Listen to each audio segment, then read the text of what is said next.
നമ്മുടെ ചാനലിലെ ആദ്യത്തെ 1 മില്യൺ അടിച്ച ആഫ്രിക്കൻ മുട്ട എന്ന് പറഞ്ഞ വീഡിയോയിലെ ബാർബറിനെ ഞാൻ വഴി വെച്ച് കണ്ട്. അദ്ദേഹത്തെ കണ്ട സന്തോഷത്തിന് ഞാൻ ചോദിച്ചു, നിങ്ങൾക്ക് എന്താണ് കഴിക്കാൻ വേണ്ടത്? പുള്ളി അപ്പുറത്തോട്ട് ചൂണ്ടിക്കാണിച്ചിട്ട് പറയാ, എനിക്ക് ദേ ആ കാങ്കാങ്ക മതിയത്. ദേ ഇതാണ് ഇവരുടെ കാങ്കാങ്ക. ബീഫാണ് കേട്ടോ ഐറ്റം.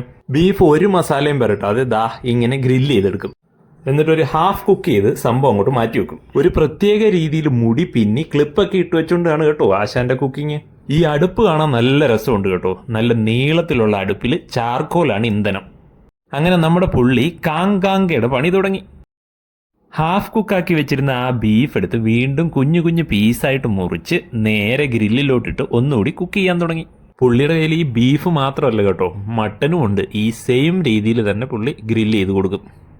നന്നായി ഒന്ന് കുക്കായി വന്നപ്പോഴത്തേനും അതിലേക്ക് കുറച്ച് ഉള്ളിയും കൂടി മുറിച്ചിട്ട് ഒന്നും കൂടി ഒന്ന് വഴട്ടിങ്ങെടുത്ത് അപ്പോൾ ഉപ്പും മുളകും ഒന്നും ഇല്ലാതെ ഇത് എങ്ങനെ കഴിക്കും എന്ന് ഞാൻ ഇങ്ങനെ ആലോചിച്ചുകൊണ്ടിരുന്നപ്പോഴാണ് പുള്ളിയുടെ അടുത്ത പൊടിക്കൈ വന്നത്. ദേ ഒരു പ്ലാസ്റ്റിക് എടുത്ത് പൊട്ടിച്ച് ഒരു മസാല എങ്ങും വിതറി. ഇവരിതിന് മാഗി മസാല എന്നാണ് പറയുന്നത്. നമ്മുടെ നാട്ടിലെ നൂഡിൽസിനിടുന്ന മസാലയല്ല കേട്ടോ. ദേ വേറൊരു പ്ലാസ്റ്റിക്കിൽ നിന്ന് കുറച്ച് മുളക് പൊടിയും കൂടി ഇട്ടിട്ട് ഐറ്റം റെഡി. ഇതാണ് അത്രേ ഇവരുടെ കാങ്കാങ്ക.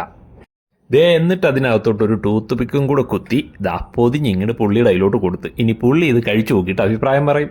ഇത് സ്ട്രീറ്റ് ഫുഡാണ് കേട്ടോ. ഇനി കൈക്ക് വൃത്തിയില്ല, നഖത്തിന് വൃത്തിയില്ല എന്നൊന്നും പറഞ്ഞിട്ട് ഒരു കാര്യമില്ല.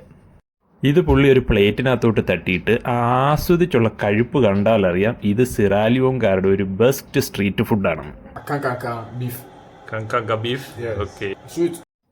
ഏതായാലും പുതിയൊരു ആഫ്രിക്കൻ വിശേഷവുമായി വീണ്ടും കാണാം.